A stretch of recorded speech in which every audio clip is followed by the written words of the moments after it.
Zulhijjah kita saat ini, saya mengajak kita semua untuk sedikit, kalau dibuka tuntas lama Bapak sekalian, sedikit kita selami sejarah tentang Nabi Ibrahim alaihi salam. Bapak Ibu sekalian, kalau ada orang mengatakan Nabi Ibrahim itu adalah Yahudi, itu adalah keliru dan salah. Karena Nabi Ibrahim itu sekalian, anaknya ada yang bernama Nabi Ishak. Nabi Ishak itu punya anak bernama Nabi Yakub. Nabi Yakub itu punya anak laki-laki 12 orang. Satu di antara 12 orang anak dari Nabi Yakub itu, itulah dia Yahuda atau disebut dengan Yahuza. Anak keturunan Yahuda dan Yahuza inilah kemudian yang disebut dengan Yahudi. Nah, jadi kalau ditarik Nabi Ibrahim Yahudi, ya di mana pula ketemunya itu?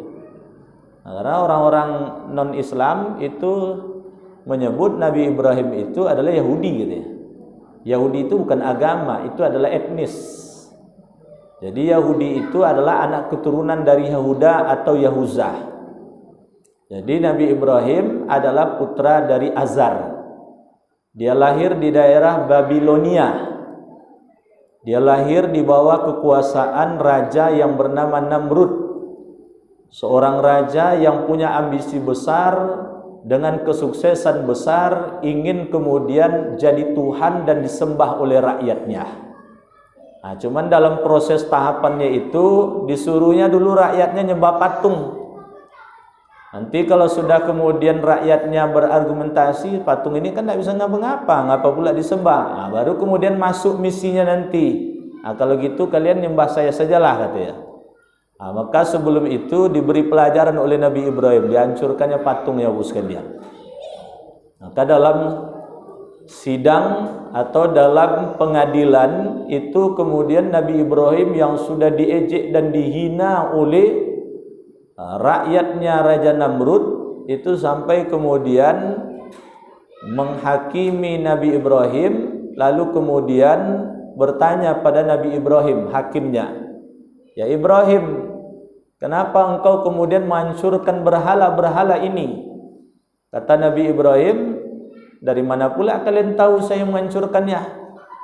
Bukti konkret kan jelas, itu ada patung besar itu. Di kalungnya itu ada kampak besar. Ada yang menyebut di tangan itu ada kampak besar." Tanyalah ke dia, kenapa dihancurkannya kawan-kawannya?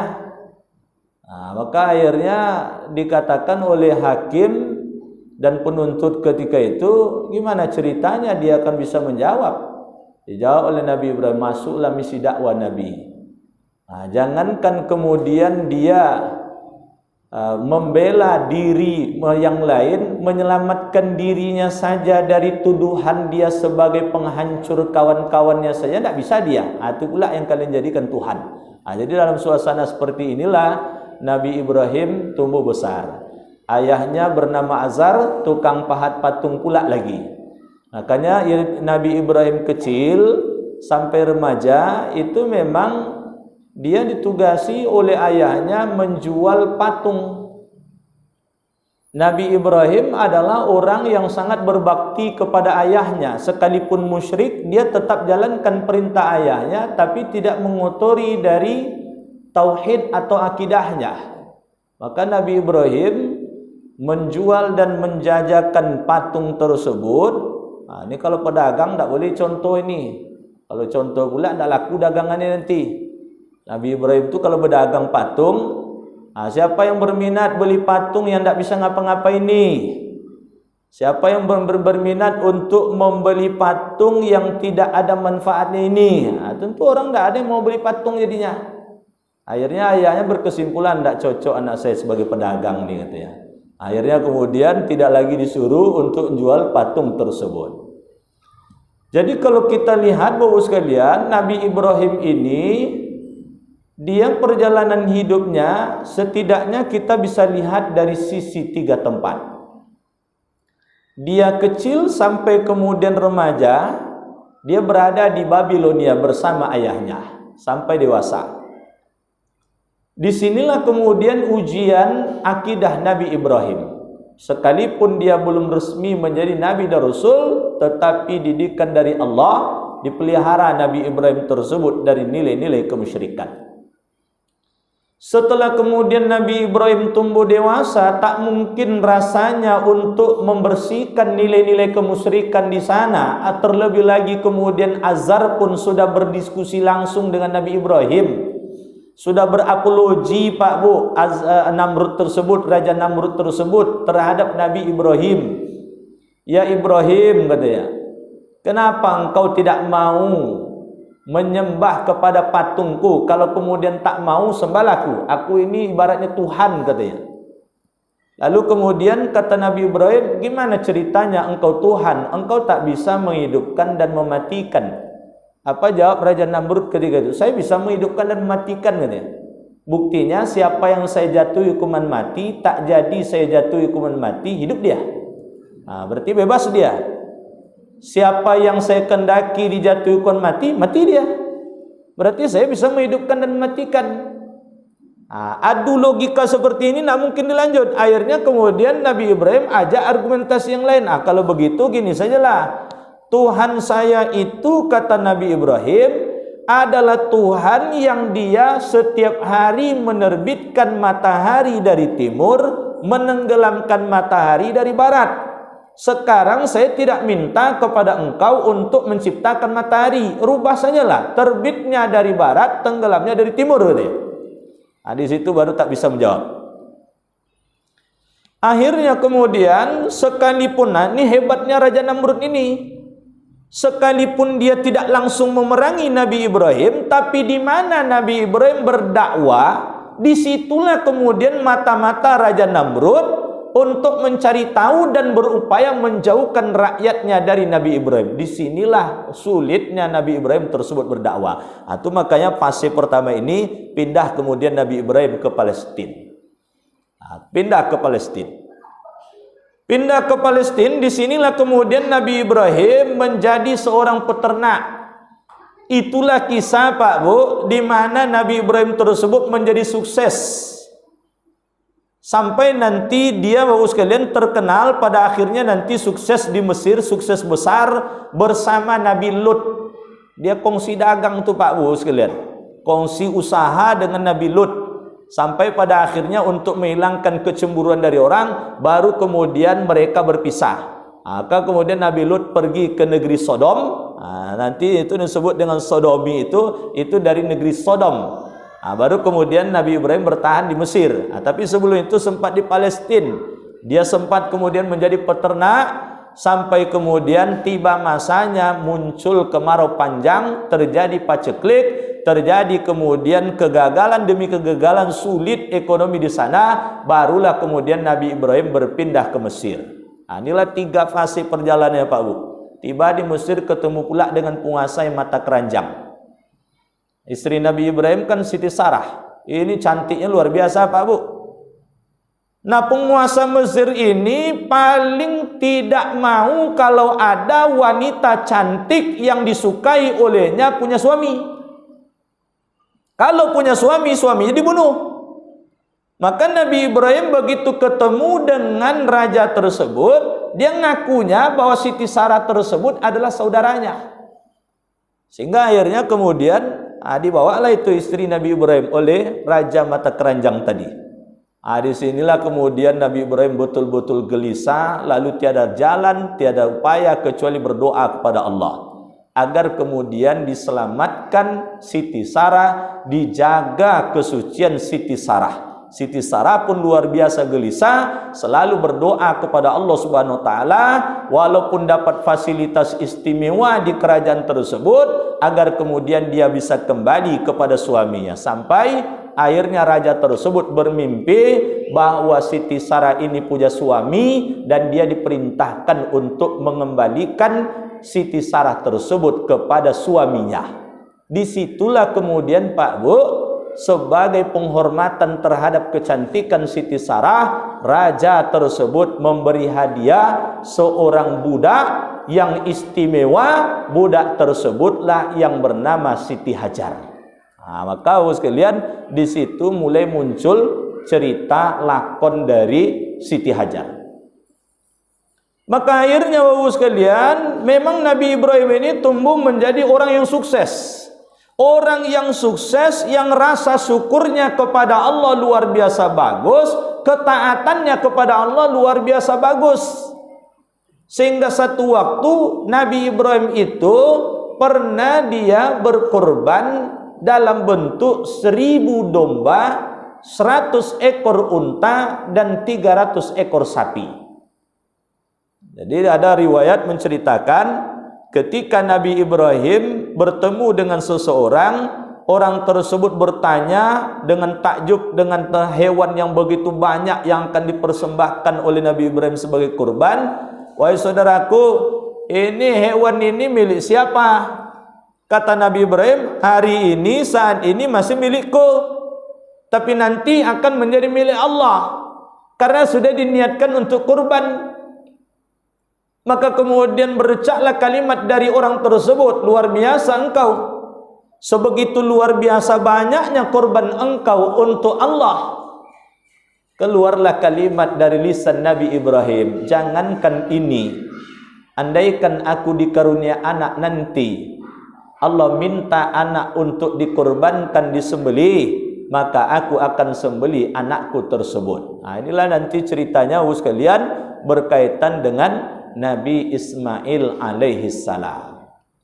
Bapak Ibu sekalian, Nabi Ibrahim semakin lama semakin waktu, ternyata umurnya semakin lama semakin tua, istrinya pun semakin tua, yang menurut orang ketika itu kecil kemungkinan dia bisa hamil. Terlebih lagi dari faktor usia pun sudah mulai lanjut, sehingga akhirnya kemudian Nabi Ibrahim yang pada mulanya tidak ada niat sedikit pun untuk menikah, Siti Sarah kemudian yang memerintahkan Nabi Ibrahim untuk menikah. Supaya jangan terlalu cinta, akhirnya dimerdekakannya budaknya. Itu yang dipilihkan. Jadi Nabi Ibrahim itu nak mau dia nikah karena didesak, akhirnya mau, tapi Nabi Ibrahim minta tolong carikan.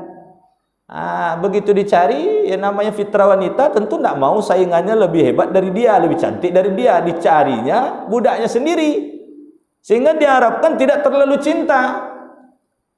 Sehingga begitu dimerdekakan, diperistrikan dengan Nabi Ibrahim alaihissalam, memang di luar dugaan, memang kemudian sesuai juga dengan harapan Nabi Ibrahim agar kemudian ada keturunan. Akhirnya kemudian Siti Hajar pun hamil. Siti Hajar pun hamil. Maka kemudian inilah sejarah awal mula muncul stagen. Tahu stagen Ibu ya?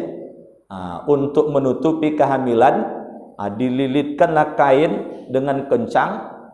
Orang yang hamil pertama kan biasanya perutnya tidak besar, sehingga tidak tahu. Untuk menjaga perasaan Siti Sarah, sampai pada akhirnya Bapak sekalian melahirkan, lalu lahirlah, itulah yang disebut dengan nama Nabi Ismail alaihissalam. Lalu kemudian Bapak sekalian, singkat cerita, setelah beberapa bulan umur Nabi Ismail tersebut, maka kemudian turunlah perintah dari Allah untuk membawa Siti Hajar dan putranya Nabi Ismail ke tempat yang jauh.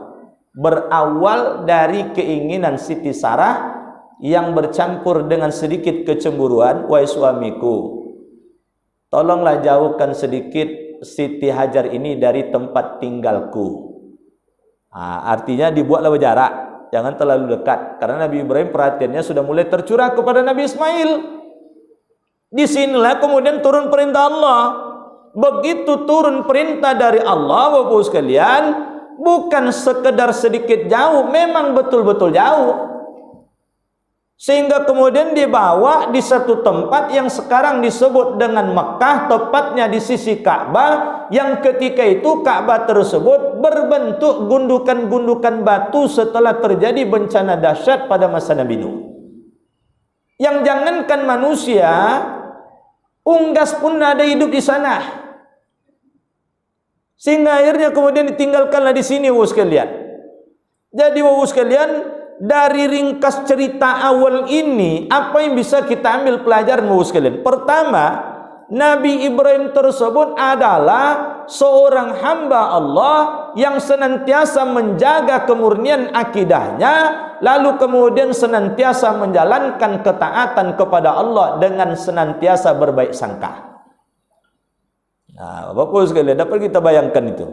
Sudah lama merindukan anak, dapat anak, disuruh pula diantar ke tempat yang jauh. Di tempat itu tidak ada manusia. Jangankan manusia unggas pun tak hidup di sana. Ditinggalkan pula di sana. Itu makanya Siti Hajar tersebut ketika akan ditinggalkan oleh Nabi Ibrahim, maka kemudian dia tidak lepas pegangan tangannya dari tangan Nabi Ibrahim. 3 kali ditanya, akankah engkau tinggalkan kami di tempat yang tak ada kehidupan seperti ini? Tidak dijawab oleh Nabi Ibrahim. Tapi ketika ditanya kepada Nabi Ibrahim oleh Siti Hajar, apakah ini perintah dari Allah? Maka kemudian Nabi Ibrahim menjawab, benar, ini perintah dari Allah. Kalaulah bukan perintah dari Allah, manalah mungkin aku tinggalkan istri dan anakku di tempat seperti ini. Siti Hajar lagi-lagi Pak Bu berbaik sangka kepada Allah dan taat menjalankan perintah Allah. Inilah yang kemudian harus kita wujudkan dalam keseharian kita. Kalaulah kita berada pada jalan yang benar Pak Bu, kita sudah menjalankan perintah Allah, meninggalkan larangan Allah, hak-hak orang tidak kita ganggu, tidak pernah hubungan kita dengan orang bermasalah, terhadap keluarga kita nafkahi dengan baik rumpun keluarga besar kita, lalu kemudian hubungan silaturahim kita jalin dengan baik. Ada yang kemudian secara kasat mata saat ini kelihatan kurang baik, jangan buruk sangka. Seperti Nabi Ibrahim, kalau kasat mata tidak baik itu Pak Bu, tinggalkan anak, tinggalkan istri, bagaimana caranya dia hidup. Tapi di balik berbaik sangka tersebut yang melahirkan ketaatan yang luar biasa bagus atas perintah dari Allah, perintah pada Allah Subhanahu wa taala, perintah dari Allah, sehingga akhirnya kemudian Nabi Ibrahim tersebut diabadikan nanti kisahnya tersebut sekalian. Inilah awal mula tumbuh suburnya kembali Mekah dengan kehidupan ekonomi yang produktif. Coba kalau Nabi Ibrahim dulu tak bawa istri dan anaknya ke sana. Sekarang tidak ada tempat yang perputaran ekonominya terbesar di dunia kecuali di Mekah. Ini kondisi sekarang ini karena kondisi ditutup saja haji ini Pak Bu. Kalau tidak ada telawan tuh Pak Bu. Perputaran ekonominya luar biasa, tidak habis-habis itu. Ini untung karena tidak jadi saja berangkat haji ini Pak Bu. Kalau dibuka mungkin saya tidak bisa ceramah malam ini. Karena saya mestinya jadi petugas haji ini. Karena saya lulus sebagai pembimbing ibadah haji, tapi tidak mungkin pembimbingnya berangkat kalau jamaahnya tidak berangkat. Siapa nak dibimbing di sana? Jadi Bapak Ibu sekalian, balik pada kajian kita. Oleh sebab itu Rasul mengingatkan pada kita bahwa Allah Subhanahu wa taala berfirman bahwa aku, kata Allah, ada sesuai dengan prasangka hambaku. Kalau dalam keseharian kita Pak Bu, fikiran kita, hati kita selalu berprasangka buruk, yang buruk itulah yang terjadi pada kita. Tapi kalau dalam keseharian kita, yang selalu ada dalam pikiran kita, yang ada dalam hati kita adalah prasangka baik, prasangka baik, prasangka baik, maka yang baik itu yang terjadi. Seperti Nabi Ibrahim, prasangka baik dia. Ini perintah dari Allah, tidak mungkin Allah menelantarkan istri dan anakku. Tinggalkan di situ Pak Bu. Cuman Nabi Ibrahim berdoa, jadi tidak bisa saja diserahkan begitu saja. Begitu seukuran langkah Nabi Ibrahim sudah jauh, diperkirakan tidak tampak lagi oleh Siti Hajar, dia balikkan badannya menghadap ke Ka'bah. Dia abadikanlah doa Nabi Ibrahim dalam Al-Quran. Rabbi ja'al haza balada amina warzuq ahlahu minas samarat man amana minhum billahi wal yaumil akhir. Doa Tuhanku, jadikan negeri ini negeri yang aman. Beri rezeki kepada siapa yang saja yang tinggal di negeri ini sepanjang mereka beriman pada Allah dan hari akhir. Dulu konteksnya Mekah Pak, tapi doa ini kan umum nih. Ini doa ini patut pula kita baca untuk Indonesia nih, supaya aman Indonesia. Karena dari dulu tidak aman-aman juga Indonesia ini Pak Bu. Lalu rezekinya melimpah. Rezeki melimpah tapi keluar membawa berkah. Sekarang kan rezekinya kemana-mana Pak Bu. Apalagi dalam suasana seperti ini, semuanya serba elit, ekonomi sulit. Elit itu singkatan dari ekonomi sulit. PHK banyak, susah orang terkait ekonomi ini Pak Bu. Jadi Bapak Ibu sekalian, dengan doa Nabi Ibrahim inilah akhirnya kemudian kehidupan di situ muncul. Maka kisah Nabi Ibrahim ini Pak Bu mengajarkan pada kita, perjalanan hidup Nabi Ibrahim tersebut mengingatkan kita jaga kemurnian akidah kita dengan baik, berbaik sangkalah kepada Allah Subhanahu wa taala dalam menjalankan perintah Allah. Itu yang pertama. Lalu Pak Bu, setelah kemudian ditinggalkan Siti Hajar dan putranya Nabi Ismail, bekal ketika itu diperkirakan hanya cukup untuk 2 hari. Setelah 2 hari Siti Hajar kelaparan, karena kelaparan air susunya tidak bisa keluar lagi. Sedangkan Nabi Ismail tak bisa makan apapun kecuali air susu ibunya.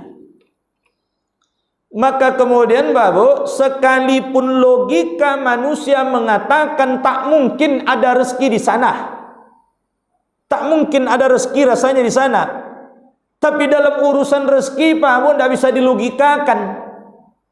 Yang Allah lihat itu adalah ikhtiar dan usaha manusia. Urusan rezeki urusan Allah. Ini kadang-kadang banyak orang salah kaprah dalam kehidupan ini Pak Bu. Yang diurusnya urusan Allah. Rezeki kan urusan Allah. Rezeki saya kenapa sulit ya Allah? Urusan Allah tuh jangan diurus. Sama Pak Bu, orang sakit, kenapa saya tidak sembuh-sembuh? Kenapa saya tidak sembuh-sembuh? Sembuh itu urusan Allah, urusan kita berobat. Sama Bu sekalian, anak saya misalnya, kenapa sulit betul mendidik anak saya Ustaz? Anak saya tidak benar-benar juga perangainya, saya sudah capek mendidiknya. Urusan itu urusan hidayah. Hidayah punya Allah. Urusan kita mendidik, urusan kita berdakwah. Sama macam saya malam ini Pak Bu. Urusan saya kan berceramah, berdakwah.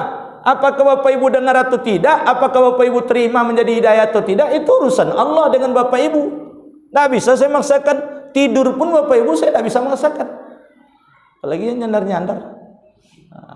Nah, kalau karena AC kan pada tahu kan. Tapi kalau di sini tidak, sini bangun semua ini. Sini cinta ilmu semua ini. Jadi Bapak Ibu sekalian, maka oleh sebab itu Siti Hajar tidak urus urusan Allah.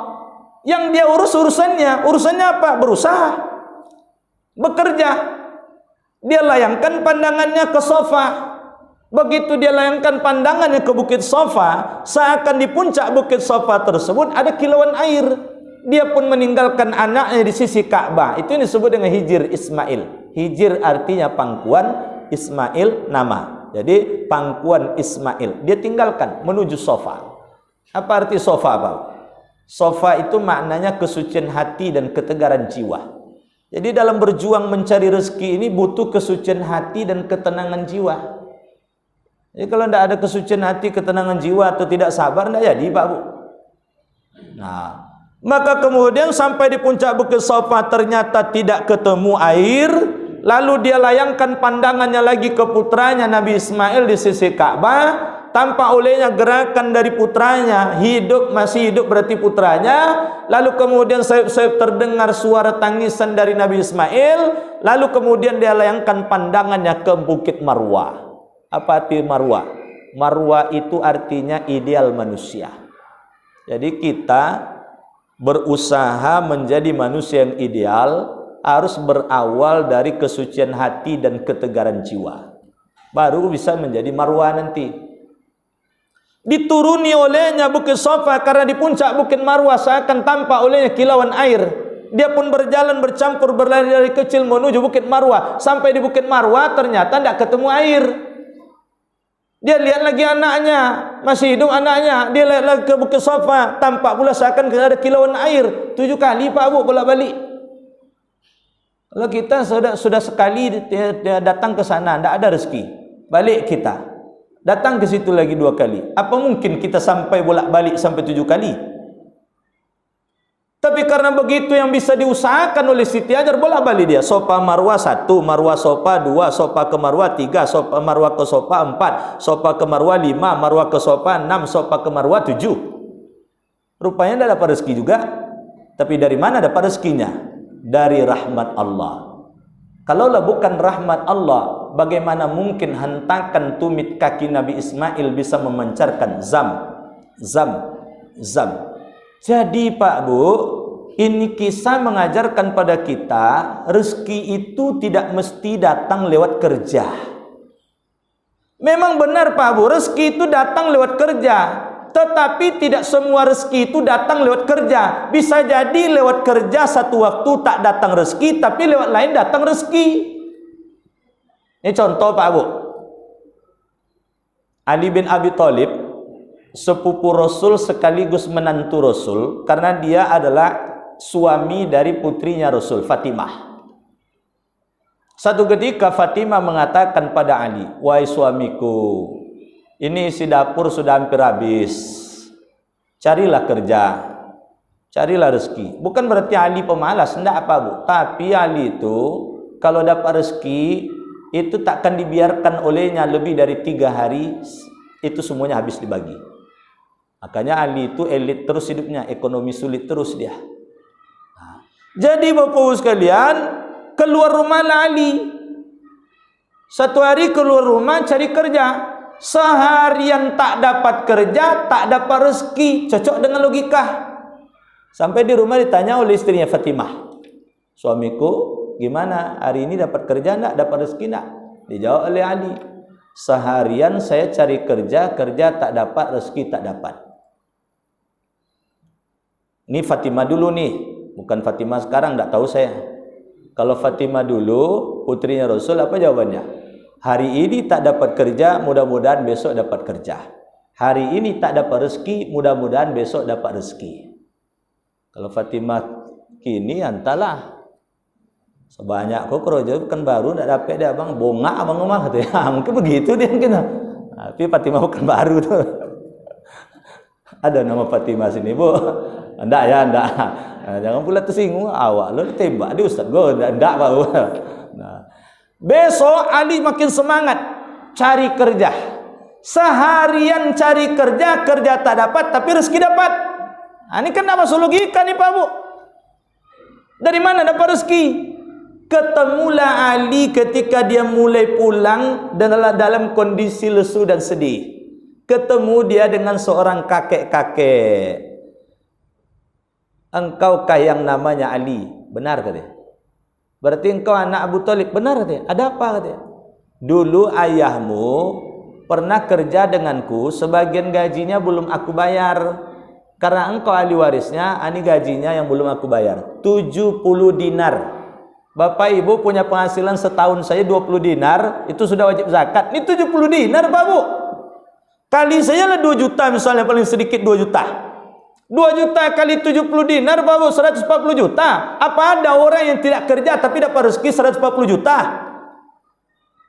Maka itu sebabnya Pak Bu, dalam Al-Quran Allah ingatkan, pintu rezeki itu pertama lewat kerja. Mana ayatnya? "Wa ma min dabbatin fil ardi illa 'alallahi rizquha." Tiadalah yang kreatif bekerja di permukaan bumi Allah ini kecuali Allah jamin rezekinya. Tapi ingat Pak Bu, Allah juga mengatakan, "Wa may yattaqillah yaj'al lahu makhraja wa yarzuqhu min haitsu la yahtasib." Siapa yang bertakwa kepada Allah, Allah akan beri jalan keluar terhadap kesulitan hidupnya, dan Allah akan buka rezeki dari pintu-pintu yang tak terduga. Ali orang bertakwa Pak Bu. Orang bertakwa tidak akan ditelantarkan oleh Allah, tapi bekerja. Karena Ali kan kerja dia, cuman kebetulan tak dapat kerja lewat takwa Pak Bu.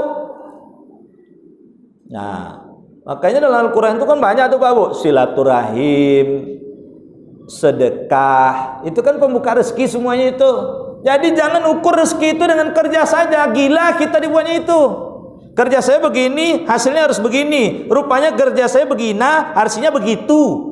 Nah, kan kacau jadinya Pak Bu, stres sendiri dia. Maka Bapak sekalian, Ali pun gembira pulang. Cuman yang namanya Ali Pak Bu, orangnya dermawan. Menjelang sampai ke rumah, ketemu pula dengan kakek-kakek, tapi kakek lain ini. yang dia terputus perbekalan dalam satu perjalanan penting yang jauh. Tak pikir panjang Ali, 70 dinar tadi dikasih pula semuanya olehnya. Makin semangat Ali pulang.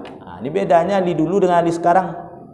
Kalau Ali dulu makin banyak sedekahnya makin gembira dia. Kalau Ali sekarang makin banyak sedekahnya makin banyak pula keruk keningnya. Karena sekarang sedekah sekarang kan kadang-kadang pakai todong-todong. Dari hati ke hati. Bapak berapa? Pak berapa? Ini bapak ini 5 juta. Pak Ali kaya dari dia lagi gitu ya. Apa soalan naik Pak Ali kok 10 juta kata. Sudah tu 10 bulan tak tiba-tiba ke masjid Pak Bu. Kayaknya kalau ada orang kaya jarang datang ke masjid, itu pengurus masjid harus evaluasi juga itu. Mana tahu setiap ketemu dengan orang kaya proposal terus yang disodorkan ke dia. Sama dengan pejabat Pak Bu. Mana ada pejabat di negeri kita ini tiap hari datang ke masjid rakyatnya. Kemana begitu? Asal datang ke masjid masyarakat proposal ke proposal. Coba lihat Pak Wali. Kalau datang Pak Wali ke masjid-masjid misalnya, coba lihat, pasti keluar proposal itu. Tahu direncanakan besok saya sholat di masjid itu, masjid itu, masjid itu, masjid itu. Ada siap saya proposal itu Pak. 5 kali sehari sholat di masjid dia, 5 pula proposalnya. Kali 365 hari. 1825 proposal dipikirkannya Pak Bu. Itu makanya dibuatnya musola di rumahnya. Bulan Ramadan saja turun lagi. Bulan Ramadan sudah ada anggarannya. Jadi kalau jarang datang ke masjid, itu jangan salahkan pejabat. Makanya kalau besok-besok Pak Wali datang ke masjid kami, Pak Wali, kami siapkan gulai kambing. Tidak ada proposal Pak Wali. Itu tiba tu Pak Gub. Pak Gub datanglah ke masjid kami Pak Gub. Kami siapkan uang transport untuk Pak Gub. Tidak ada proposal dari kami. Datang tu Pak Gub. Tapi tidak ada pula yang macam itu Pak. Jadi Bapak sekalian, sampai di rumah Ali tadi ditanya oleh Fatimah, suamiku dapatkah kerja hari ini, dapatkah rezeki hari ini? Dijawab oleh Ali, hari ini saya tak dapat kerja, tapi rezeki dapat 70 dinar. Belum selesai cerita, ini Fatimah luar biasa gembira. Kalau begitu suamiku, setahun kebutuhan makan kita, kebutuhan konsumtif kita tahun ini selesai itu. Tunggu dulu Fatimah, belum selesai cerita lagi. Dapat 70 dinar, menjelang sampai ke rumah, ketemu saya dengan seorang kakek-kakek. Dia terputus perbekalannya dalam satu perjalanan penting yang jauh. Dia lebih butuh dari kita. 70 dinar itu saya serahkan semuanya ke dia. Kira-kira Bu, kalau ada Fatimah sekarang gimana komentar jawabannya itu? Kok isi dapur lah Nabi Pak Bu, piti dapat 140 juta, dia pergi pula ke orang sadonya, tidak pula ditinggalkannya Pak Bu. Sado dia pergi ya Pak Bu. Paling tidak itu besok-besok dibuntuti itu siapa kakek itu, calon mintua baru pula kemana katanya. Jadi Pak Bu, Fatimah mengatakan begini, wahai suamiku, keputusan kau itu sudah benar. Harta kita yang sebenarnya itulah yang kau belanjakan di jalan Allah. Semahal apapun, seenak apapun yang kita makan, paling hanya sampai di tenggorokan saja. Lewat tenggorokan hasilnya menjadi limbah. Itu tidak ada beda tuh Pak Bu. Hari ini makan tribol. Tahu tribol Pak Bu? Teri main bola, teri kacang. Besok makan ikan apa yang paling enak Pak Bu? Ikan kakap lah misalnya. Besok makan ikan kakap. Beda nak produksi tribol dengan ikan kakap Pak Bu? Nah ada beda, sama juga kuningnya. Kotoran juga hasilnya Pak Bu. Jadi kalau ada orang yang membangga-banggakan hebat dia makannya, mewah makanannya, hebatlah lebah lagi Pak Bu. Lebah itu makannya milih dia, sari bunga. Hasilnya apa? Kotoran ke dia? Madu. Madu hasilnya Pak Bu. Maka kalau dalam urusan-urusan fisik seperti itu kita bangga-membangga, oh saya punya rumah besar, luas, mewah, hebat rumahnya. Tidak akan pernah sehebat rumah lebah. Bungkus dengan plastik Pak Bu, rumah kita seminggu tidak usah ditunggu. Bungkus dengan plastik rapi, press dia. Dengan plastik, seminggu setelah itu masuk ke dalam rumah. Ada tidak debunya? Ada tidak bakterinya? pasti ada. Tapi rumah lebah, ketika dia sudah buat rumah, itu Pak Bu, jangankan bakteri, debu pasir pun tidak masuk itu. Jangankan debu pasir Pak Bu yang kasar, bakteri yang halus pun tidak masuk Pak Bu.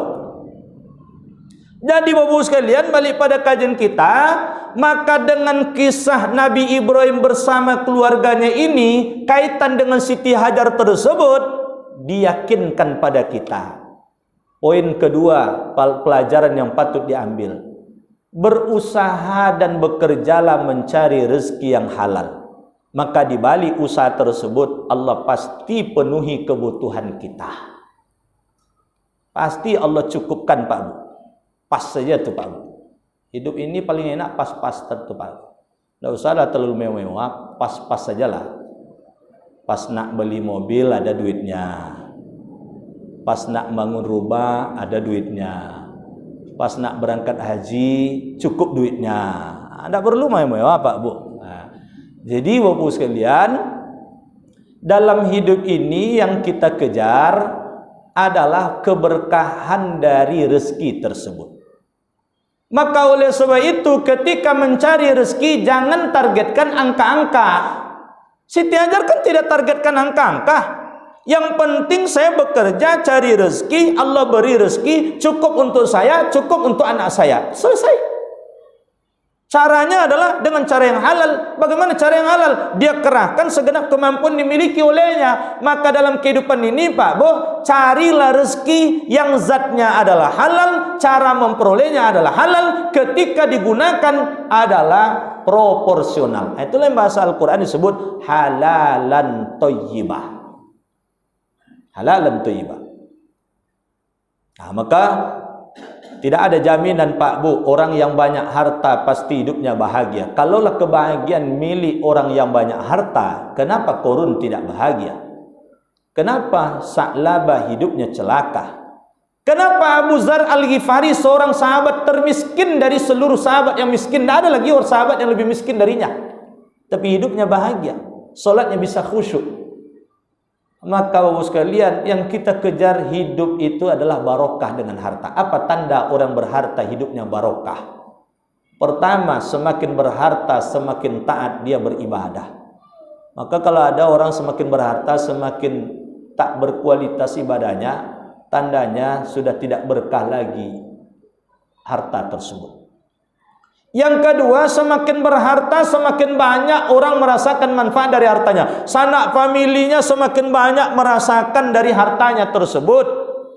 Lalu fakir miskin semakin banyak merasakan, anak yatim semakin banyak merasakan, jiran tetangga semakin banyak merasakan. Jadi kalau ada orang yang semakin berharta semakin tertutup, dia Pak Bu, tandanya harta tidak membawa barokah. Coba lihat Nabi Ibrahim Pak Bu. Semakin berharta semakin luar biasa syukurnya kepada Allah. Nah, maka oleh sebab itu Bapak Ibu sekalian, kisah ini mengajarkan kepada kita bekerja dan berusahalah mencari rezeki yang halal, karena sungguh Islam itu menyukai orang yang bekerja keras mencari rezeki yang halal lagi baik. Terakhir Pak Bu, satu ketika Rasul ketemu dengan seorang yang badannya sudah hitam mengkilat karena seakan tahu oleh Rasul sudah lama berjemur di tengah panas.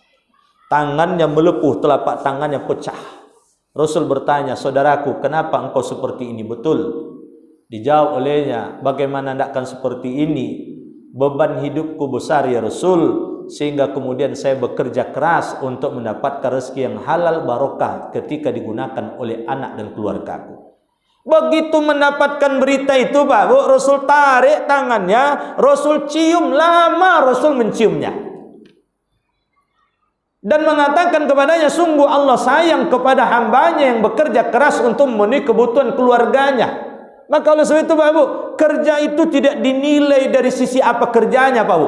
Yang dinilai itu adalah halalan thayyibah. Biarlah mengumpulkan barang-barang bekas di tong-tong sampah, tapi halal Bapak Bu sekalian. Lalu kemudian digunakan untuk hal-hal yang baik, itu adalah baik.